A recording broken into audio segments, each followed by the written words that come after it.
Well, I suppose, Bill, the best news of all ahead of the festival trials this year is the fact that crowds are now allowed back in big numbers in Scotland, so that's great news.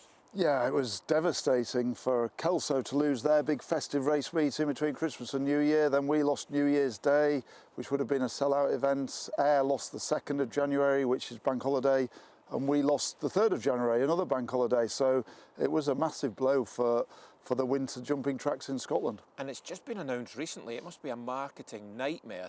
How can you market a meeting that you're not even sure if the crowds will be allowed back? It's been difficult, Gordon. I mean, it's been a complete roller coaster. But I have to say that since the restrictions were put in place, ticket sales have died. I think people were quite spooked by COVID again, and it's like everybody went back into hibernation. But anyway, it's positive news now. We're coming out of it. The restrictions look like they're going to be lifted in full. So we're hoping for a bit of a bounce back, and it's going to be a big weekend. There's England-Scotland Calcutta Cup rugby match in Edinburgh, and obviously our festival trials weekend. So, and then over in Dublin, you've got the rugby as well and the Dublin Racing Festival. So what a sporting weekend to get the crowds back. The festival trials, new title first of all, but it has evolved, hasn't it, from 1 day to 2 days. Any changes from last year to this year in the race programming?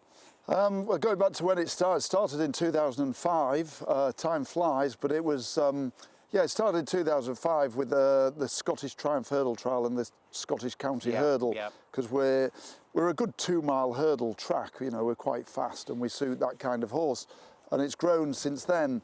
So we probably went a bit too far with the trial races, and there was one year in particular, I think we had 15 races and 14 were won by Southern horses because it became an out-and-out trials fixture.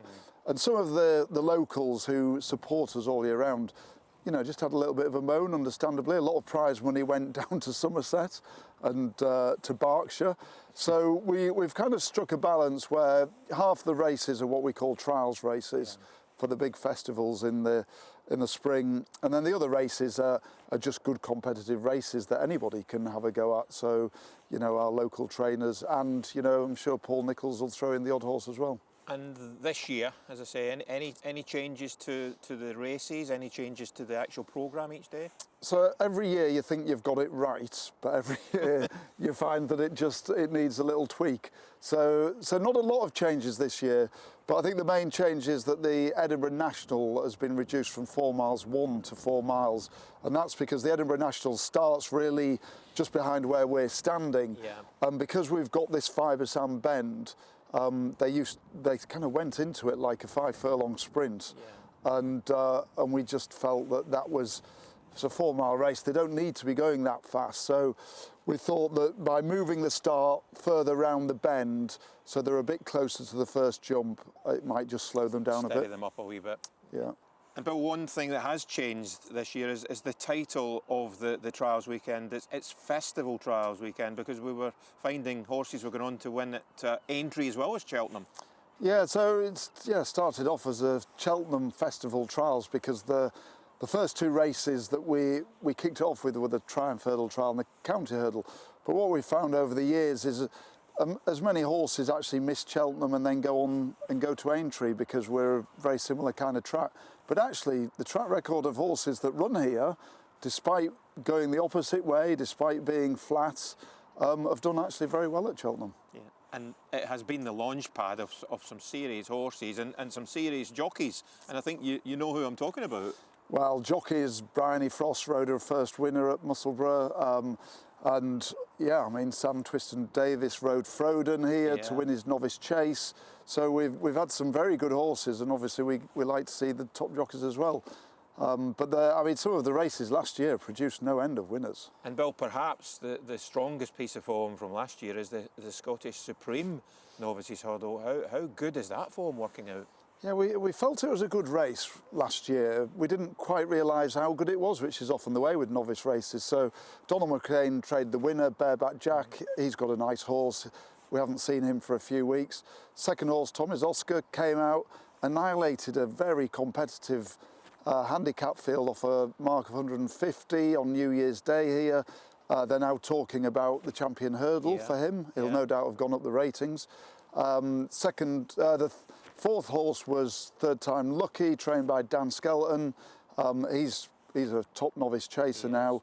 And the sixth horse, would you believe it, Belfast Banter, went on, won the county hurdle at Cheltenham, and then went on and won a Grade 1 at the Aintree Grand National Festival. So a seriously good race. Looking forward to the future, how can you see the trials, the festival trials weekend here at Musselburgh, how can you see it evolving further still?